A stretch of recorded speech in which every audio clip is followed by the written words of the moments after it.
कहानी की शुरुआत में हमें पंजाब के पुलिस वालों को दिखाया जाता है जो कि अपनी जिप्सी में बैठ करके कहीं पर जा रहे होते हैं और ये सारे पुलिस वाले ड्रिंक वगैरह भी कर रहे होते हैं और एक दूसरे के बारे में बातचीत करके उनका मजाक भी उड़ा रहे होते हैं। थोड़ा आगे जाने के बाद ये लोग अपनी वैन को बीच रोड पर रोक देते हैं। एक चीज ध्यान देना कि इनके साथ में एक ओमनी वैन थी जिसमें कुछ मासूम लोगों को बंधक बना करके लाया गया था। इन नौजवानों को बाहर निकाल करके इन्हें सीधा गोली मार देते हैं। इसके बाद एक पुलिस वाला कुलजीत सिंह को गोली मारने के लिए बोलता है। कुलजीत सिंह पर थोड़ा ध्यान देना, ये आगे बहुत काम आने वाला है। फिलहाल अभी वो एक मामूली सा एसपीओ है। इसी जगह पर मैं आपको दो और पुलिस वालों के बारे में बताने वाला हूँ, इन पर भी ध्यान देना। पहला था शिवेंद्र सिंह और दूसरा था जगपाल सिंह। इन मासूम नौजवानों को यहाँ पर ला करके ये लोग उन्हें शूट कर देते हैं। इसके बाद शिवेंद्र सिंह जगपाल सिंह से कहता है कि मुझे प्रमोशन चाहिए। शिवेंद्र सिंह इस समय सब इंस्पेक्टर है लेकिन वो इंस्पेक्टर बनना चाहता है, जिस पर जगपाल सिंह कहता है कि चल बना देंगे, कोई दिक्कत नहीं। अब यहाँ पर ये चीज ध्यान देना कि शिवेंद्र सिंह को इंस्पेक्टर बनने के लिए 2 एनकाउंटर करना बाकी था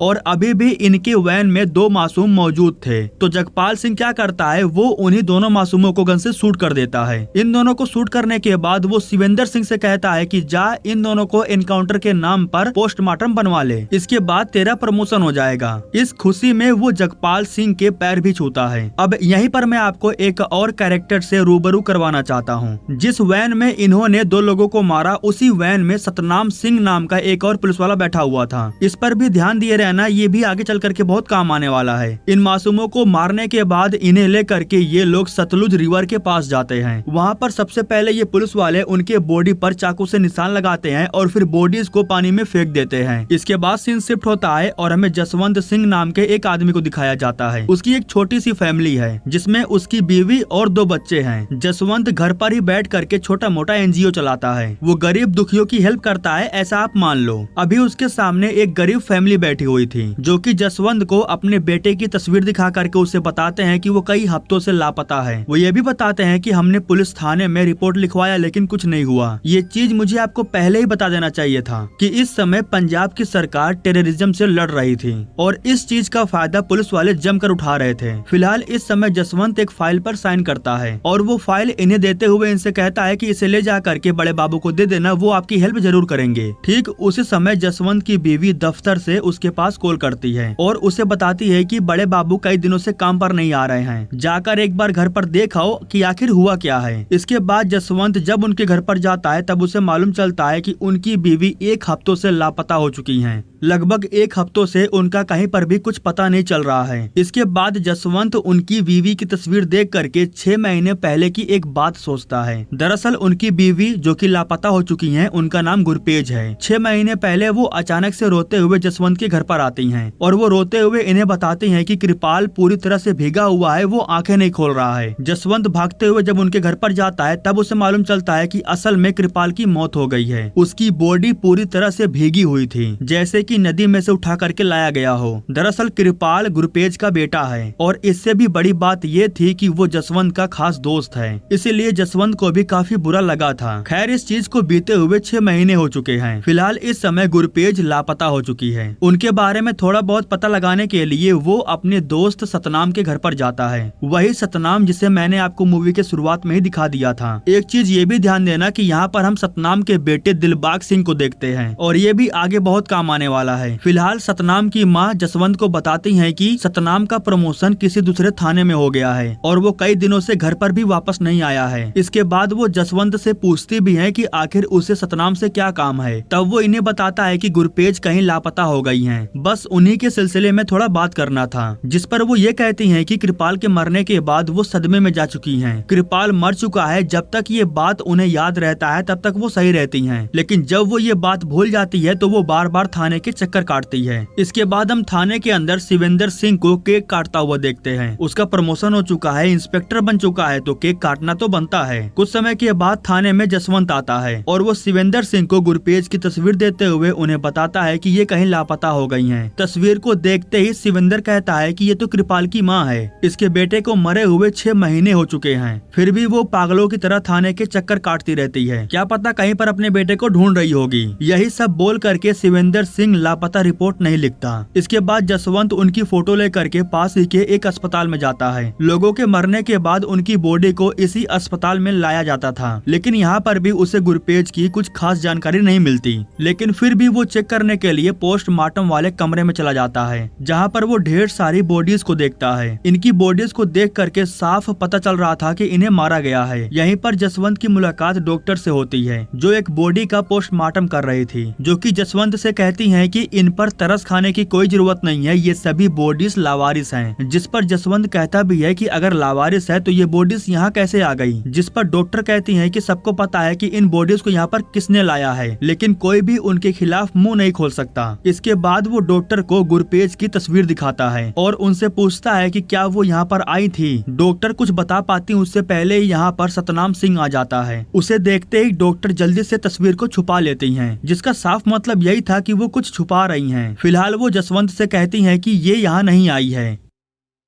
इसके बाद जसवंत बाहर जा करके गुरपेज के बारे में उससे बात करता है। जसवंत उसे बताता है कि गुरपेज एक हफ्तों से लापता है, जिस पर सतनाम उससे कहता है कि तू इन सब से जितना दूर रहेगा उतना ठीक रहेगा। तेरी फैमिली है, इसलिए तू इन सब में मत पड़, अपने फैमिली पर ध्यान दे। जिस पर जसवंत कहता है कि कृपाल मेरा दोस्त था, मैं उसकी माँ को कैसे छोड़ सकता हूँ, उसकी भी तो फैमिली मेरी फैमिली है। मैं तो उन्हें ढूंढने के लिए निकला था, लेकिन अब बात कहीं और जा रही है। अस्पताल के अंदर लावारिस लाशें आ रही हैं, लेकिन इस बारे में सतनाम उसे कुछ नहीं बताता। उसी समय अस्पताल में 8 और लावारिस लाशें आती हैं। सतनाम का काम था साइन करके उन लावारिस लाशों को पोस्टमार्टम के लिए भेज देना। इसके बाद जसवंत अपने दोस्त को लेकर के तरन तारन शमशान घाट पर जाता है। शमशान घाट पर जो आदमी था, जसवंत उसे गुरपेज की तस्वीर दिखा करके उसके बारे में पूछता है। तब वो आदमी इन्हें बताता है कि यहाँ पर दिन भर में कई सारी लावारिस लाशें आती हैं। चेहरा देख करके पहचान करना मुश्किल हो जाता है। पहले तो कम आती थी, लेकिन अब तो और ज्यादा आने लगी हैं। इन लाशों को जलाने के लिए लकड़ियां लेना भी मुश्किल हो गया है। जिन लावारिस लाशों को ये लोग जला रहे थे, उनका नाम रजिस्टर में लिख करके रखा गया था। इसके बाद जसवंत जा करके जब रजिस्टर को चेक करता है, तब उसमें उसे गुरपेज का नाम दिखाई देता है और नाम के जस्ट नीचे लावारिस लिखा हुआ था। मतलब कि गुरपेज की बॉडी को लावारिस बोल करके जला दिया गया, जबकि उनकी फैमिली अभी भी उनकी राह देख रही है। सोचो, अभी गुरपेज का नाम सामने आया है, ऐसे न जाने कितनी लाशें यहाँ पर जल रही थी। इस बारे में और बातचीत करने के लिए वो सतनाम के पास जाता है, क्योंकि उसी के थाने के इंस्पेक्टर ने लाशों को जलाने के लिए रजिस्टरों पर साइन किया था। वो जाकर के सतनाम से बात करता है, उसे पूछता है कि आखिर लाशों को लावारिस बोल करके क्यों जलाया जा रहा है। आखिर उन सब की फैमिलियां घर पर उनका इंतजार कर रही होंगी, और आखिर गुरपेज के साथ क्या हुआ था, आखिर उसे क्यों मारा गया। इसके बाद सतनाम उसे बताता है कि उस रात कृपाल को ढूंढते हुए वो हमारे इंस्पेक्टर के पास आई थी। वो बार बार अपने मरे हुए बेटे को ढूंढने की जिद कर रही थी। यहाँ जगपाल सिंह उनसे कहता है कि चलो आज मैं तुम्हें तुम्हारे बेटे से मिलवा देता हूँ। ये बोल करके वो उन्हें गाड़ी में बैठाता है और एक सुनसान जगह पर लाने के बाद उन्हें गन से शूट कर देता है। कहानी की शुरुआत में जिन 2 लोगों को वैन के अंदर जगपाल सिंह ने शूट किया था, उनमें से एक गुरपेज भी थी। उन्हें मारने के बाद शिवेंद्र सिंह सीधा अस्पताल आ गया उन दोनों का पोस्टमार्टम रिपोर्ट बनवाने के लिए, ये बोल करके कि उनका एनकाउंटर हुआ है। लेकिन दिक्कत तब हो जाती है जब इन्हें मालूम चलता है कि अभी भी एक जिंदा है, और जो जिंदा था ना, वो कोई और नहीं बल्कि गुरपेज थी।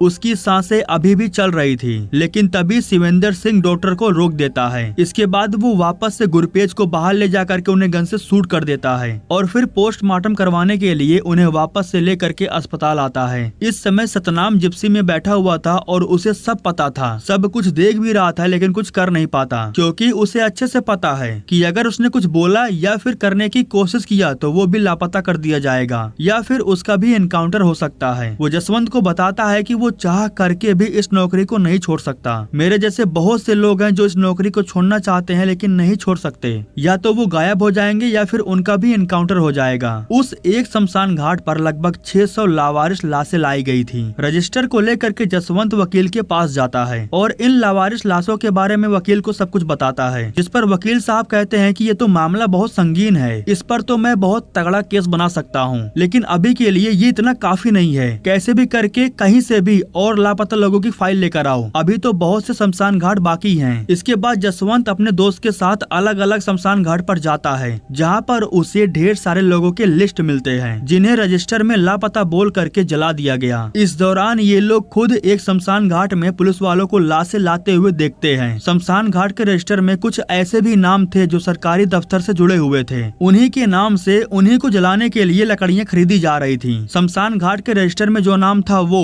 और जो सरकारी दफ्तरों में सेम नाम था उनको ये अलग करते हैं। इन्हीं लोगों का नाम बता करके इन्हीं को जलाने के लिए लकड़ियाँ ली जाती थी। इस तरह से इन्हें लगभग 2000 से भी ज्यादा लावारिस लाशों का लिस्ट मिलता है। इतना तो काम इन लोगों ने कर दिया था, लेकिन फिर वकील इन्हें बताता है कि अगर इन पर केस करना है तो इनकी फैमिली वालों को लाना पड़ेगा। हम खुद से इन पर लापता का मुकदमा नहीं करवा सकते। हाई कोर्ट में सुनवाई करने के लिए इनके फैमिली वालों का होना जरूरी है। कैसे भी करके तुम्हें इनके फैमिली वालों को लाना होगा। इसके बाद जसवंत जा करके सतनाम से हेल्प मांगता है। वो इन लोगों को वो सारी फाइलें दे देता है जिनमें लापता लोगों के नाम, उनकी फैमिली और उनका एड्रेस लिखा हुआ था।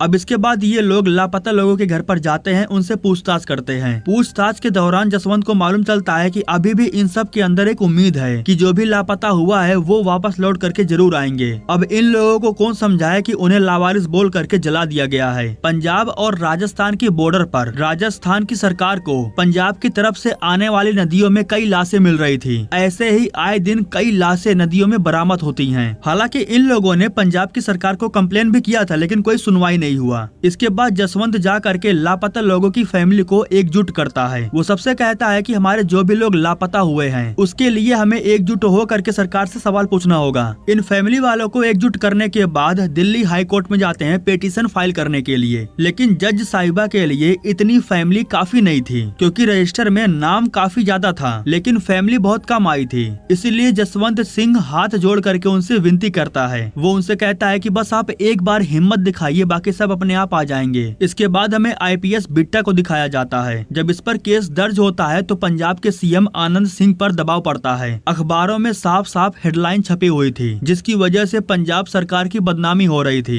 इसीलिए आनंद सिंह बिट्टा सिंह से कहते हैं कि इस केस को हैंडल करो। ह्यूमन राइट्स की तरफ से पंजाब पुलिस पर एलिगेशन लगाए जा रहे हैं। बिट्टा सिंह कहता है कि आप फिक्र मत कीजिए, ये सब छोटी मोटी बातें हैं, होती रहती हैं। इसके बाद कहानी में एंट्री होती है सुरजीत सिंह सुग्गू की, जो गुरदासपुर थाने का इंस्पेक्टर था, लेकिन बिट्टा सिंह उसे एसएसपी बना करके तरन तारन थाने में ट्रांसफर कर देते हैं। और वो सुग्गू से ये भी कहते हैं कि वहाँ की पूरी रिपोर्ट सिर्फ तुम मुझे दोगे। वैसे तो वो बेरहम पहले से था और इस थाने में ट्रांसफर होने के बाद उसने न जाने जानबूझ करके कितने मासूमों को टॉर्चर किया। वो जानबूझ करके आतंक फैला रहा था ताकि लोगों को पुलिस से डर लगे। एक प्रकार से ये आईपीएस की गलती थी, क्योंकि उन्होंने ही सुग्गा को पूरा छूट दे रखा था। इन्हीं सब चीजों की वजह से लोग सुग्गा के खिलाफ में प्रोटेस्ट भी कर रहे थे। लोग सीबीआई जांच की डिमांड कर रहे थे। जसवंत सिंह की ये बातें कनाडा सरकार तक जाती हैं। कनाडा की तरफ से वर्ल्ड सिख ऑर्गेनाइजेशन और इंटरनेशनल ह्यूमन राइट्स एजेंसी की तरफ से उसे इनविटेशन आता है। एक प्रकार से कहें तो दुनिया वालों के सामने अपनी बात रखने का जसवंत सिंह को एक मौका मिलता है और वो इस मौके को गवाता नहीं है।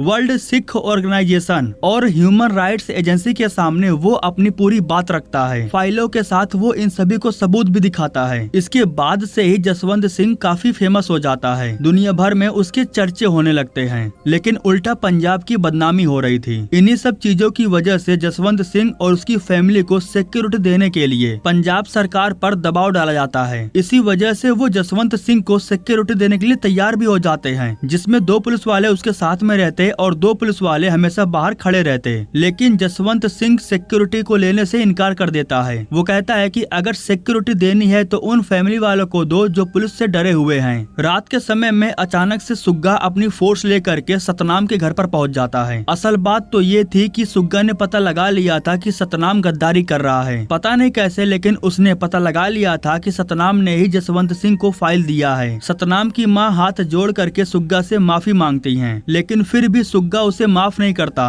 वो सतनाम के साथ उसकी पूरी फैमिली को खत्म कर देता है और जानबूझ करके इनके घरों घरों में ढेर सारा हथियार रख देता है ताकि पुलिस वालों को ऐसा लगे कि ये टेररिज्म को बढ़ावा दे रहे थे, और यही बोल करके इस केस को भी बंद कर दिया जाता है। मैंने आपको पहले ही बताया था कि दिलबाग सिंह को भूलना मत, उसे याद रखना। उसकी पूरी फैमिली को मार दिया गया था। अपनी फैमिली को इस हाल में देख करके उसके रोंगटे खड़े हो जाते हैं। सीएम आनंद सिंह एक मीटिंग में जाने के लिए वो अपनी कार में जाकर बैठते हैं और उस समय दिलबाग भी जा करके उनके पीछे वाली सीट पर बैठ जाता है। दिलबाग उन्हीं के लिए सिक्योरिटी टीम में काम करता है। अंदर बैठ करके उन्हें देखकर वो स्माइल करता है और उस समय एक जोरदार धमाका होता है। सीएम की मौत हो जाती है और उन्हीं के साथ में आसपास के लोग मारे जाते हैं। अगले दिन जसवंत सिंह अपने बच्चों को तैयार करता है और फिर उसकी बीवी बच्चों को स्कूल लेकर चली जाती है। इसके बाद जसवंत जा करके अपने कार की धुलाई करने लगता है। तभी अचानक से उसके पीछे एक रेड कलर की ओमनी आकर रुकती है, जिसमें से कुछ गुंडे बाहर निकल करके जसवंत सिंह को उस ओमनी वैन में बैठा लेते हैं और उसे किडनैप करके लेके चले जाते हैं। सामने के घर के छत पर एक औरत खड़ी थी जो ये सब कुछ देखती है, और दूसरा जो था वो जसवंत का ही एक आदमी था। हालांकि वो जसवंत को बचाने के लिए बाहर भाग करके आता भी है, लेकिन वो उसे बचा नहीं पाता। बहुत ही जल्द ये बात लोगों में फैल जाती है कि जसवंत सिंह को किडनैप कर लिया गया है, जिसकी वजह से सारे लोग धरना देने के लिए रोड पर उतर आते हैं और सबकी सिर्फ एक मांग थी, जसवंत सिंह को ढूंढ करके वापस लाया जाए। ये खबर कनाडा तक जा चुकी थी और वो भी जसवंत सिंह को ढूंढने के लिए पंजाब सरकार को नोटिस देते हैं। लोग धरना देने से रुक नहीं रहे थे, बात आगे बढ़ती जा रही थी। किसी तरह जब ये बात दिल्ली के हाई कोर्ट में पहुंची तो उन्होंने पंजाब पुलिस को 2 महीने का समय दिया। पंजाब पुलिस को 2 महीने के अंदर जसवंत सिंह को ढूंढ करके लाना होगा। सीएम आनंद सिंह की मौत हो जाने के बाद अब किसी और को सीएम बना दिया जाता है, जिसकी वजह से अब आईपीएस बिट्टा सिंह पर प्रेशर बनने लगता है, क्योंकि अब जो सीएम आया था वो काफी स्ट्रिक्ट था। वो बिट्टा सिंह से सीधा कहता है कि आप 3 महीने में रिटायर होने वाले हो, 3 महीने के अंदर आपको जसवंत सिंह को ढूंढ करके लाना होगा। धीरे धीरे 2 महीने बीत जाते हैं, लेकिन जसवंत सिंह का कुछ पता नहीं चलता। अभी भी बहुत सारे लोग जसवंत के लिए धरना दे रहे थे। अब जब पुलिस कुछ नहीं कर पाती है तो इस केस को सीबीआई को सौंप दिया जाता है। समुद्र वर्मा सीबीआई की तरफ से इस केस को इन्वेस्टिगेट करने के लिए आते हैं। उस दिन जसवंत सिंह के साथ में क्या हुआ था इस बारे में वो उसकी बीवी से पूछते हैं। वो बताती है कि उस दिन जब मैं बच्चों को स्कूल छोड़ने के लिए जा रही थी, तब मैंने अपने घर से थोड़ी ही दूर पर पुलिस की जिप्सी देखी। उसमें पुलिस वाले ही थे, लेकिन मैं उन्हें पहचान नहीं पाई। जसवंत सिंह के लापता होने के बाद हम पुलिस थाने भी गए रिपोर्ट लिखवाने के लिए, लेकिन वहाँ के पुलिस कर्मियों ने हमारी रिपोर्ट नहीं लिखी। अब इसके बाद समुद्र कुमार अपनी तरफ से केस को इन्वेस्टिगेट करना शुरू करता है। शमशान घाट, अस्पताल और सरकारी दफ्तर में से जो भी फाइलें उसे मिल सकी वो उन सब को ले आया। आस पास जब पूछताछ किया गया तब समुद्र सिंह को 2 ऐसे लोग मिले जिन्होंने उस ओमनी वैन को देखा था। इनमें से एक शख्स ने वैन के अंदर जसवंत सिंह को भी देखा था।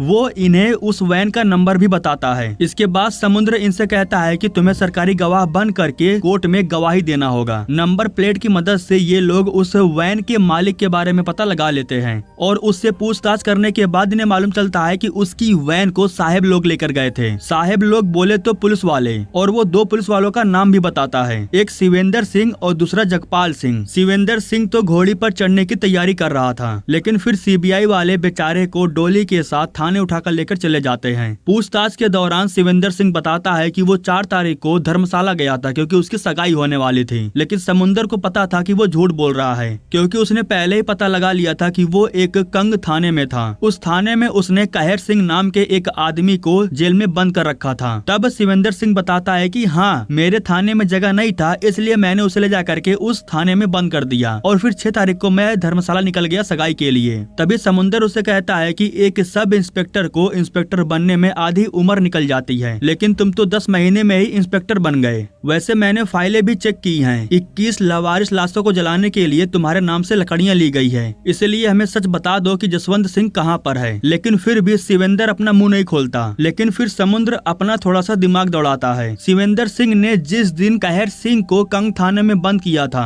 उसके अगले ही दिन जसवंत सिंह की किडनैपिंग हुई थी। शिवेंद्र सिंह ने खुद बताया कि उसके थाने का जेल खाली नहीं था, तो हो सकता है कि ये लोग जसवंत सिंह को लेकर के कंग थाने में गए हों। अब ये बात कितनी सच है ये जानने के लिए ये लोग कहर सिंह के घर पर जाते हैं, जिसे उस दिन कंग थाने में बंद करके रखा गया था। कहर सिंह इन्हें बताता है कि एक दिन तो अकेले ही मैं उस जेल में था, लेकिन फिर अगले दिन किसी जसवंत सिंह को जेल में लाया गया था। पुलिस वाले उसका नाम लेकर के उसे बहुत गालियां दे रहे थे। कुछ समय के बाद एसएसपी सुग्गा साहब भी वहां आए थे और फिर इन लोगों ने उस जसवंत सिंह को किसी वजह से बहुत मारा पीटा। सभी पुलिस वालों के जाने के बाद एक पुलिस वाला वहाँ रुका हुआ था जो कि सादी वर्दी में था, और उस रात उसी ने ही मुझे रोटी भी दिया था। उसका नाम तो मुझे नहीं पता, वो सादी वर्दी में था, लेकिन हाँ उसकी आंखें हरी हरी थी कंचे की जैसी। इसके बाद समुंदर उसे भी सरकारी गवाह बनने के लिए बोलता है। हालांकि इस चीज के लिए वो तैयार नहीं था क्योंकि लोगों में पुलिस का खौफ था, लेकिन फिर समुद्र उससे वादा करता है कि वो उसे कुछ नहीं होने देगा, बस ये सारी बातें अपने मुंह से कोर्ट में बतानी होगी। मेरे पास 2 और आई विटनेस है जिन्होंने जसवंत सिंह को किडनैप होता हुआ देखा था। इसके बाद समुद्र जा करके सुग्गा से मिलता है और उनसे जसवंत सिंह के बारे में पूछता है। वो कहते हैं कि किस जसवंत सिंह की बात कर रहे हो मुझे नहीं पता, हाँ लेकिन मैंने कभी कभी उसे अखबारों में देखा है। फिलहाल अभी तो हम इन्वेस्टिगेशन कर रहे हैं, लेकिन जब आगे जांच शुरू होगी तो पूरी सच्चाई सामने आ जाएगी। जिन लाशों को लावारिस बोल करके जलाया गया है उन एक एक लाशों का जवाब तुम्हें देना होगा। इसके बाद एक दिन सुग्गा जसवंत सिंह की वाइफ से बात करने के लिए उनके घर पर जाता है, जहाँ वो उससे कहता है कि हम जसवंत सिंह को वापस ढूंढ करके ला देंगे, लेकिन इसके बदले में तुम्हें केस वापस लेना होगा। पुलिस वालों का नाम केस से हटाना होगा। अगर तुम ऐसा करती हो तो हम बहुत जल्द जसवंत सिंह को ढूंढ लाएंगे। जिस पर उसकी बीवी कहती है कि इस शर्त पर जसवंत सिंह खुद नहीं आना चाहेगा तो तुम उसे कैसे ले आओगे। मतलब कि वो इनकी बात मानने से साफ इनकार कर देती है। वो केस वापस लेने को तैयार नहीं थी। जिस पर सुग्गा कहता है कि अगर मुझे लाशों के बारे में लोगों को बताना पड़ा तो मैं उसमें एक लाश और जोड़ दूंगा। मतलब कि वो जसवंत सिंह को मारने की धमकी देता है। 3 महीना पूरा हो जाने के बाद आईपीएस बिट्टा सिंह रिटायर हो जाते हैं और अब उनकी जगह पर एसपी वर्मा का ट्रांसफर हो जाता है। उन्हें पंजाब की स्थिति के बारे में पहले से ही सब कुछ पता था। पंजाब पुलिस की वजह से हालात कितने खराब हो चुके हैं ये सब कुछ वो जानते थे। पंजाब के लोगों में पुलिस के लिए खौफ था। इन सब सारी चीजों को ठीक करने के लिए वो मीटिंग में चर्चा भी करते हैं, लेकिन मीटिंग खत्म हो जाने के बाद सबसे पहले वो सुग्गा को रिमांड पर लेते हैं, क्योंकि सुग्गा को लेकर के अखबारों में बहुत ही बुरी बुरी चीजें लिखी गई थी। इसीलिए वर्मा उससे कहते हैं कि तुम्हारे पास 1 हफ्ते का समय है, 1 हफ्ते में जसवंत सिंह को वापस ले आओ, वरना 1 हफ्ते बाद सीबीआई जांच शुरू करेगी और फिर जो राज छुपे हुए हैं वो भी सामने आ जाएंगे। इसके बाद सुग्गा जा करके इस बारे में बिट्टा से बात करता है। वो उसे बताता है कि वर्मा ने मुझे 1 हफ्तों का समय दिया है, 1 हफ्ते के अंदर मैं जसवंत सिंह को कहां से ले आऊं। जिस पर बिट्टा कहता है कि अभी के लिए जसवंत सिंह को भूल जाओ, अभी के लिए ये पता करो कि कोर्ट में गवाही देने के लिए ये तीसरा आई विटनेस कौन है। सुग्गा के लिए ये पता लगाना कोई बड़ी बात नहीं थी। उसे पता था उस दिन कंग थाने में कौन था। सुनवाई के 1 दिन पहले ही वो कहर सिंह और उसके पिता को खत्म कर देता है और टेररिज्म के नाम पर उनके पास हथियार छोड़ देता है। इसके बाद इन्हें मालूम चलता है कि दूसरा और तीसरा भी आई विटनेस कहीं लापता हो चुका है। इनके घरों में ताला मारा हुआ था। दिक्कत की बात ये थी कि आज ही के दिन कोर्ट में सुनवाई होने वाली थी। सीबीआई स्पेशल हाई कोर्ट में गवाह तो नहीं आ पाते, लेकिन फिर भी वकील अपनी सारी बातें जज के सामने रखते हैं। वो जज को बताते हैं कि हमारे 3 आई विटनेस थे, जिनमें से 2 लापता हो चुके हैं और कहर सिंह को मार दिया गया। वो जज को यह भी बताता है कि आज से कुछ महीने पहले ये सारे पुलिस वाले हवलदार थे, लेकिन कुछ ही महीनों में इनका प्रमोशन होकर के इंस्पेक्टर बना दिया गया, क्योंकि ये बात सबको पता है कि जितना ज्यादा इनकाउंटर होगा उतना बड़ा प्रमोशन होगा। ये पुलिस वाले मासूम फैमिली के बच्चों को लापता करके इनसे टेररिज्म के नाम पर पैसे अड़ते हैं। पैसे मिलने के बाद भी उन्हें टेररिस्ट घोषित करके उनका एनकाउंटर कर दिया जाता है सिर्फ प्रमोशन के लिए। जसवंत सिंह की फाइल को देखने के बाद ये जो 5 पुलिस वाले थे जो कि मासूम लोगों को मार करके उनकी बॉडी को दरिया में बहा दिया करते थे, इन 5 को सस्पेंड कर दिया जाता है। सस्पेंड तो वो 5 लोग हुए, लेकिन अब दिक्कत सुग्गा पर आने वाली थी, क्योंकि उसके ऊपर के जो लोग थे यानी कि बिट्टा वो तो रिटायर हो चुका है और जो नीचे के 5 पुलिस वाले थे वो तो सस्पेंड हो चुके हैं। तो बेचारा अब सुग्गा बीच में फंस चुका है। सीबीआई जांच शुरू होते ही उसे सारी सच्चाई उन्हें बताना ही होगा। अगले दिन सुबह होने से पहले सुग्गा बाहर आता है और अपनी कार में बैठ करके यहाँ से निकल जाता है। इसके कुछ समय के बाद पुलिस वालों को खबर मिलती है कि सुग्गा ने सुसाइड कर लिया है। उसकी बॉडी के 2 हिस्से हो गए थे। उसकी मौत के बाद सीबीआई वालों के लिए मामला बहुत गंभीर होने वाला था। फिलहाल सुग्गा की मौत हो जाने के बाद उसका अंतिम संस्कार करने के लिए बहुत सारे लोग इकट्ठा हुए थे। अब यहाँ पर एक चीज खास करके ध्यान देना, कुलजीत सिंह यहाँ बैठे लोगों को पानी पिला रहा था और जब समुद्र उसकी आंखों में देखता है तब उसे कहर सिंह की कही हुई बात याद आता है। उसने बताया था कि वो सादे कपड़ों में था और उसकी आंखें हरी थी, बिल्कुल कंचे के जैसा, और वो कोई और और नहीं बल्कि कुलजीत सिंह ही था। इसके बाद समुद्र उसे रिमांड पर लेकर के उससे पूछताछ करता है, जिसके बाद उसे मालूम चलता है कि उस दिन कंग थाने में रोटी देने के लिए वही था। समुद्र उससे कहता है कि तुम्हें कोर्ट में गवाही देना होगा, बस इसके बाद मैं तुम्हारी नौकरी पक्की कर दूंगा। जैसे तैसे करके समुद्र उसे कोर्ट में गवाही देने के लिए मना भी लेता है, और वैसे भी उसे हाजिर होना ही था क्योंकि उस दिन कंग थाने में वही था। लेकिन पूछताछ के दौरान वो झूठ बोल देता है। वो बताता है कि उस दिन कहर सिंह के अलावा जेल में और कोई नहीं था। यहाँ एक चीज ये भी ध्यान देना कि कुलजीत सिंह बार बार घूम करके अपनी बीवी को देख रहा था जो पीछे बैठी हुई थी। उसे पुलिस वालों से अपनी बीवी का डर था, इसलिए वो अदालत में झूठ बोलते हुए कहता है कि मुझे पुलिस वालों के खिलाफ में बोलने के लिए पैसे दिए गए हैं। हालांकि ये बात सुन करके समुद्र उस पर बहुत गुस्सा हो जाता है। कुलजीत सिंह के डर की वजह से लग ही नहीं रहा था कि कभी सच्चाई सामने आ पाएगी। रात में जब वो सो रहा होता है तभी अचानक से उसे अपने कमरे में जसवंत सिंह दिखाई देता है, जो उसके पास आकर के बैठता है और उससे कहता है कि मैं सीधा दरिया से आया हूँ। वहाँ मेरे जैसे और भी बहुत सारे लोग हैं, बूढ़े, बच्चे, औरतें,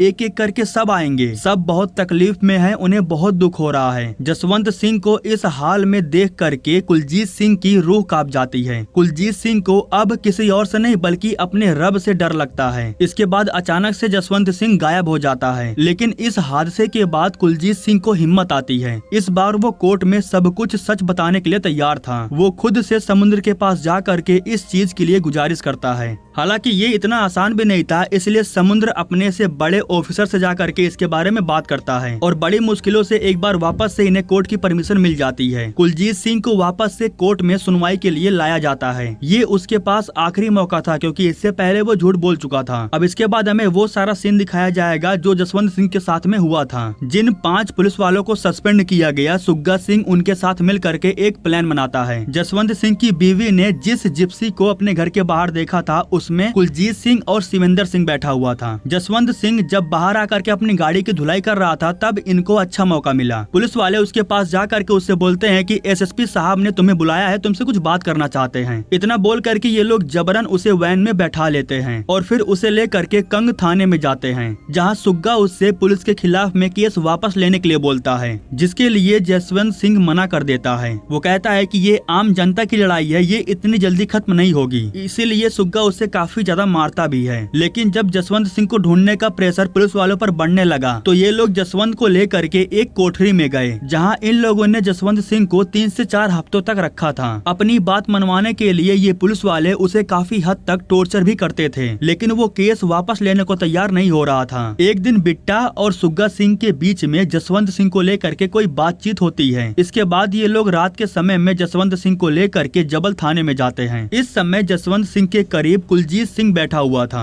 और वो उससे कहता भी है कि आखिर आप बिट्टा सिंह की बात क्यों नहीं मान लेते। वैसे भी आपके मर जाने से किसी को कोई फर्क नहीं पड़ता। आपके मरने के बाद कुछ नहीं ठीक होने वाला है, सब कुछ जैसा है वैसा ही रहेगा। इसके बाद जसवंत सिंह उससे एक बात बोलता है। वो कहता है कि अंधेरा कितना भी गहरा क्यों ना हो, उस अंधेरे को खत्म करने के लिए बस एक घर में दीपक जलना जरूरी है। और इस तरह बाकी के घरों में भी एक एक दीपक जलने लगते हैं, जिसकी वजह से एक दिन अंधेरा खत्म हो जाता है। मैं अकेले इस चीज को खत्म नहीं कर सकता, लेकिन अगर मेरे साथ तुम और बाकी के लोग जुड़े तो इसे खत्म किया जा सकता है। इसके बाद सुग्गा उन 5 पुलिस वालों के साथ यहाँ पर आ जाता है और ये लोग यहीं पर जसवंत सिंह को शूट करके उसे खत्म कर देते हैं। इसके बाद उसकी बॉडी को लेकर के ये पुलिस वाले सतलुज रिवर पर जाते हैं, जहाँ उसकी बॉडी पर गहरे निशान लगाने के बाद बॉडी को पानी में फेंक देते हैं। तो इस तरीके से ये पुलिस वाले मिल करके जसवंत सिंह के साथ ये दुष्कर्म किए थे। सच्चाई सामने आने के बाद इन पुलिस वालों को फांसी की सजा सुना दी जाती है और इसके पीछे जो और भी लोग गुनहगार थे उनको भी सजा होती है।